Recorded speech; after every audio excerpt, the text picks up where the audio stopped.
Episode number 9 में दिखाया जाता है किम यनकुक और ओ वानसू स्विट्ज़रलैंड जाते हैं फ़ंड्स को लेने के लिए, क्योंकि ओ वानसू के बिना फ़ंड्स को नहीं निकाला जा सकता स्विट्ज़रलैंड के बैंक से। ली जिही को दिखाया जाता है जो कि उस हाथ के बैंडेज करती है जिस पे दोयुन ने चाकू मारा होता है। रूम से बाहर निकलती है तो उसका टकराव दोयुन से होता है, तो वो अपने चोट वाले हाथ को कवर अप करती है। तो दोयुन को एक हिदम ली जिही पे शक होता है और वो ली जिही की तमाम पिछली फ़ाइट्स को याद करता है। और फिर जब ली जिही ने ओ वानसू पे बोसान में हमला किया था तो वहाँ की फ़ाइट को याद करता है, तो उसे ज़्यादा डिफरेंस फील नहीं होता। दोयुन को एक हिदम ली जिही पे शक महसूस होता है और वो कहता है, अगर वाकई ही इन सब चीज़ों के पीछे ली जिही थी तो मुझे सबूत चाहिए, सबूत के बिना मैं कुछ भी प्रूव नहीं कर सकता। किम यनकुक और ओ वानसू स्विट्ज़रलैंड के बैंक में पहुंच जाते हैं फ़ंड को रिसीव करने के लिए। वहां से उनको डिफरेंट प्रोसीजर से गुजारा जाता है और आखिर में ओ वानसू के हैंड को स्कैन किया जाता है रूम को ओपन करने के लिए।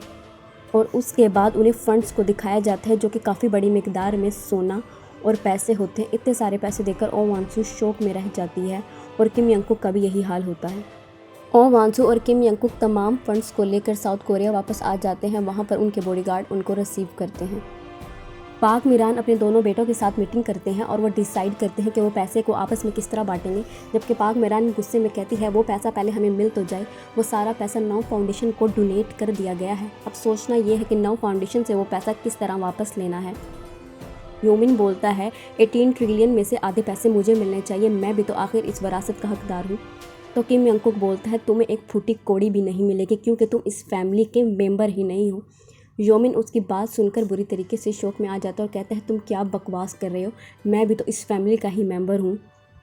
उन दोनों में बुरी तरीके से लड़ाई हो जाती है तो पाक मिरान उन दोनों को अलहदा करती है और कहती है पहले हमें ये सोचने की ज़रूरत है कि हम नौ फाउंडेशन से वो सारा पैसा आखिर लें कैसे। तो किम यंकुक पाक मिरान को कहता है आपको लगता है कि आपके शौहर का इंतकाल हुआ था, ऐसा नहीं है, उनका मर्डर हुआ था। पाक मिरान एक एकदम शौक में रह जाती हैं और कहती है तुम अपने होश में तो हो, क्या कह रहे हो। तो किम यंकुक बोलता है कि आपको पता है उसका मर्डर किसने किया था। तो योमिन एकदम बुरी तरीके से घबरा जाता है और कहने लगता है मुझे ऐसा क्यों देख रहे हो, उनका मर्डर मैंने नहीं किया था। तो किम यंकुक बोलता है तुम पर तो मैंने शक भी नहीं किया, तो तुम अपना नाम क्यों ले रहे हो। और पाक मिरान अभी तक शौक में होती है कि उनके हस्बैंड का कत्ल किया गया था और उन्हें पता भी नहीं चला। यूमिन बहुत ज़्यादा गुस्से में मिस्टर हान के पास जाता है तो मिस्टर हान पूछते हैं क्या तुम मुझे बता सकते हैं कि तुमने मनीला में वानसू को मारने की कोशिश क्यों की। तो योमिन इस बात से साफ साफ इनकार कर देता है। उसके बाद मिस्टर हान कहते हैं मुझे ये सवाल तुमसे बहुत साल पहले पूछ लेना चाहिए था, क्या तुम मुझे बता सकते हो कि तुमने लेट चेयर किम दो का कत्ल क्यों किया। योमिन पहले तो शौक में आ जाता है और फिर कहने लगता है क्या आपने मुझे देखा था कि मैंने अपने पापा का कत्ल किया था। नहीं, मैंने उनका कत्ल बिल्कुल भी नहीं किया। आप इन फजूल सवालात पर गौर मत करें और मालूम करने की कोशिश करें कि हमें नौ फाउंडेशन से पैसा कैसे मिल सकता है। और वहाँ से चला जाता है।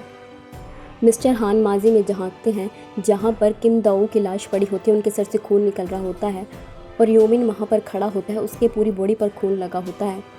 योमिन बुरी तरीके से डर गया होता है और बोलता है मैंने इन्हें नहीं मारा, इनका पाँव स्लिप हुआ, ये नीचे गिरे और इनका गए, मैंने इनको बिल्कुल भी नहीं मारा। मिस्टर हान तेज़ी के साथ योमिन को वहाँ से निकाल देते हैं और कहते हैं जाओ यहाँ से, इसके बारे में किसी को भी मत बताना। और योमिन के वहाँ से जाने के बाद योमिन ने जिस चीज़ से लेट किम चेयरमैन को मारा था, सोने का बिस्किट, उसको एक टिश्यू पेपर में उठा लेते हैं। मतलब लेट किम चेयरमैन किम दो का कत्ल किसी और ने नहीं, योमिन ने किया था। हाई सू दोयुन से बोलता है नौ फाउंडेशन के जो असल लेजर डॉक्यूमेंट्स तुम्हारे पास है वो मुझे दे दो, मैंने मिस्टर हान से डील की है। दोयुन पहले तो उनको देने पर राज़ी नहीं होता और बोलता है अगर आपने वो डॉक्यूमेंट वापस मिस्टर हान को दे दिए तो आपकी और वानसू की जान खतरे में आ सकती है। फिर उसके बाद दोयुन मोबाइल निकालता है और मिस्टर हान के सेफ से लिए हुए फ़ोटोज़ निकालकर वानसू को दिखाता है जिसमें दिखाया जाता है योमिन किसी और का नहीं बल्कि मिस्टर हान का बेटा है। वानसू बुरी तरीके से शौक में आ जाती है। दोयुन बोलता है मैंने तमाम सबूतों पर बहुत ज़्यादा गौर किया है और जहाँ तक मुझे बात समझ आई है वो ये कि मिस वानसू आपको नहीं तो आपके हस्बैंड मारना चाहते हैं, ना ही आपकी सास, बल्कि आपको मार जो शख्स आपको मारने की कोशिश कर रहा है वो और कोई नहीं मिस्टर हान और उनका बेटा योमिन है। इसलिए हमें बहुत ज़्यादा हिफाजत में रहने की ज़रूरत है। और ये कह बोल कर मिस्टर हाइंसू को नौ फाउंडेशन के असली कागजात दे देता है।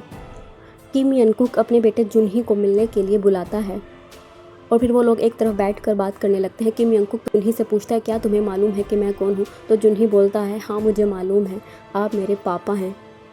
किम यन एकदम काफ़ी ज़्यादा इमोशनल हो जाता है और फिर जुनही को बोलता है, मैं तुम्हारी माँ से हर किस्म का ताल्लुक़ तोड़ने लगा हूँ और मुझे यकीन है जब तुम बड़े हो जाओगे हम लोग फिर से दोबारा मिलेंगे, मैं तुमसे बहुत ज़्यादा प्यार करता हूँ। जुनही एकदम बुरी तरीके से रोने लगता है तो किम यनकुक उसको गले लगा लेता है और ख़ुद भी बहुत बुरी तरीके से रोने लगता है और कहने लगता है, तुम्हारे पापा ने तुम्हें ये पहले कभी नहीं कहा, लेकिन तुम्हारे पापा को तुमसे बहुत ज़्यादा मोहब्बत है। हाई सू मिस्टर हान को नाउ फाउंडेशन के असली कागजात देने के लिए हान रिवर पर बुलाते हैं और उसके साथ ही दोयुन को भी सीक्रेटली वहाँ पर बुला लेते हैं। थोड़ी देर के बाद मिस्टर हान वहाँ पर आ जाते हैं।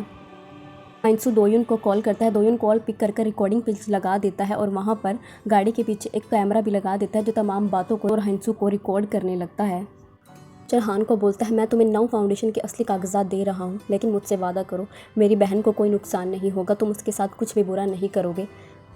तो मिस्टर हान कहते हैं, अपने काम से काम रखो, मैं तुम्हें इतना पैसा दे रहा हूँ कि तुम अब्रोड सेटल हो सकते हो, आइंदा के बाद मेरे मामलात में दखल अंदाज़ी देने की कोशिश ना करना। और हाइंसू के हाथ से नाउ फाउंडेशन की फ़ाइल का बैग ले लेता है और वहाँ से चला जाता है। जैसे मिस्टर हान की गाड़ी वहाँ से चली जाती है उसी वक्त ली जी दोबारा से अपना फेस कवर कर वहाँ पर आती है और ओ हाइंसू के गले पर चाकू से वार करके उसका वहीं पर मर्डर कर देती है। दोयुन तेज़ी के साथ ली जी के पीछे भागता है और उसकी कमर पे वार करता है। ली जी ओ वन को चकमा देकर वहाँ से भागने में कामयाब हो जाती है। दोयुन तेज़ी के साथ ओ हाइंसू के पास आता है जिसका पूरा जिस्म खून में भरा होता है। वहाँ से चली कागजात को लेकर एक सुनसान जगह पर आता है और फिर प्रोसिक्यूशन के ऑफिस कॉल करता है और बताता है, मुझे हवाइन ग्रुप के मुतालिक एक बहुत अहम न्यूज़ आपको बतानी है। दोयुन हाइंसन रूम में होता है और दोयुन बाहर बैठा होता है। थोड़ी देर के बाद डॉक्टर बाहर आता है और दोयुन को बोलता है, हम पेशेंट्स को नहीं बचा सके, उनका इंतकाल हो गया है। मिस्टर हान ने ली जी की हेल्प से ओ हाइंसू का मर्डर करवा दिया होता है नाउ फाउंडेशन की असली कागजात लेने के बाद। दोयुन वांसू के रूम में जाता है और जाकर बोलता है, मुझे आपको बहुत इम्पोर्टेंट बात बतानी है। वांसू पूछती है क्या हुआ, तो दोयुन कहता है, अभी 2 घंटे पहले हान रिवर के पास आपके भाई का किसी ने मर्डर कर दिया है। ओ वांसू का दिमाग एकदम बिल्कुल ब्लैंक हो जाता है और वो पागलों की तरह दोयुन को देखने लगती है और फिर बुरी तरीके से एकदम फूट फूट कर रोने लगती है और कहने लगती है, ये क्या हो गया, मुझसे मेरा आखिरी रिश्ता भी छिन गया, ये घर और यहाँ के लोग मेरे लिए जहन्नुम हैं, और बुरी तरीके से रोने लगती है। दोयुन उठता है और ओ वांसू को गले से लगा लेता है। ओ वांसू दोयुन के साथ अपने भाई के आखिरी रसूमात पर आ जाती है और अपने भाई की तस्वीर को देखकर काफ़ी ज़्यादा बुरी तरीके से इमोशनल हो जाती है। हाइंसू की वाइफ भी वहीं पर मौजूद होती है। थोड़ी देर के बाद किम यंगकुक भी ओ वांसू के पास फ्यूनरल में आ जाता है। पाक मीरान मिस्टर हान से बात कर रही होती है और कह रही होती हैं, क्या तुमने मारा है मेरे हस्बैंड को, आखिर तुमने ऐसा क्यों किया? अगर तुमने और तुम्हारे बेटे ने ये इसलिए किया है कि तुम्हें हवाइन ग्रुप के शेयर्स में से कुछ मिल जाए, तो ऐसा नहीं हो सकता। मैं पूरी कोशिश करूँगी कि यूमिन को खाली हाथ ना छोड़ूं, बल्कि उसे भी कुछ ना कुछ दूँ, लेकिन के बेटे यूमिन को क्या ही दे सकती हूँ। मिस्टर हान एकदम हंसने लगते हैं और कहने लगते हैं, मुलाजिम का बेटा। हाँ, किम को एक फ़्लैश देती है और बोलती है, ये मेरे हस्बैंड ने कहा था कि अगर मुझे कुछ हो जाए तो मैं ये आपको दे दूँ। दोयुन उस फ्लैश को लेता है और मिस्टर हान के ऑफिस में ले जाकर उनकी सेफ़ में रख देता है।